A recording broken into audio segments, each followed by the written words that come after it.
2024 লোকসভা নিৰ্বাচনৰ প্ৰাক প্ৰস্তুতি উপলক্ষে আমি সমষ্টিয়ে অসমৰ সকলো লোকসভা সমষ্টিত আমি এটা চিৰিজ অফ আমি গণসমাৱেশ আৰু সাংগঠনিক কাৰ্যসূচী ৰূপায়ণ কৰিছোঁ। ইতিমধ্যে যোৱা দিনকেইটাত ওদালগুৰি বিধানসভা সমষ্টিৰ বুথ সমিতিসমূহ শক্তিশালী কৰাৰ পাছত আজি আমি এখন সমাৱেশত সকলো মিলিত হ'লোঁ আৰু ৰাইজে উৎসাহ উদ্দীপনাৰে ইয়াত সমবেত হৈ এই ইংগিত বহন কৰিছে যে আকৌ এবাৰ মোদী চৰকাৰেই হ'ব। নাই, আজি 4খন ৰাজ্যৰ গণনা হৈছে। মিজোৰামৰ কাউণ্টিং আজিও হোৱা নাই। আজি যিহেতু দেওবাৰ, এখন খ্ৰীষ্টান প্ৰধান এখন ৰাজ্য, কাউণ্টিং তাত কাইলৈ হ'ব।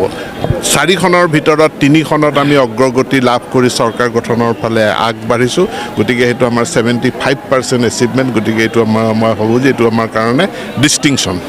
আমি এটা নামেই চিনি পাওঁ, সেইটো হ'ল নৰেন্দ্ৰ মোদী। তেখেতক আমাক প্ৰধানমন্ত্ৰী লাগে আৰু তেখেতক প্ৰধানমন্ত্ৰী কৰিবৰ কাৰণে যি প্ৰয়োজনীয় সংখ্যা লাগে তাত দৰং ওদালগুৰিৰ সংখ্যাটো যুক্ত হ'ব। ভাৰতীয় জনতা পাৰ্টি এটা ডিচিপ্লিন পাৰ্টি। ইয়াৰ যি আমাৰ মূল নেতৃত্ব আছে তেওঁলোকৰ আদেশ নিৰ্দেশ মতে দল পৰিচালিত হয়, আমিও পৰিচালিত হওঁ। কেন্দ্ৰীয় সমিতি আছে, তাত আলোচনা হয়। ইয়াত আমাৰ কোনো ব্যক্তিগত মতামত। আমি ফাইনেলটো জিকিলোৱেই, গতিকে চূড়ান্তৰ যিটো ফাইনেল হ'ব, ফাইনেলতো ইয়াতকৈ ভাল ফলাফল হ'ব। মূল কথাটো হ'ল নিকা হ'ব লাগিব, স্বচ্ছ হ'ব লাগিব, যোগ্য ব্যক্তিয়ে পাব লাগিব আৰু ই আইন বিধিসন্মতভাৱে হ'ব লাগিব। সেই কামখিনি হৈ আছে।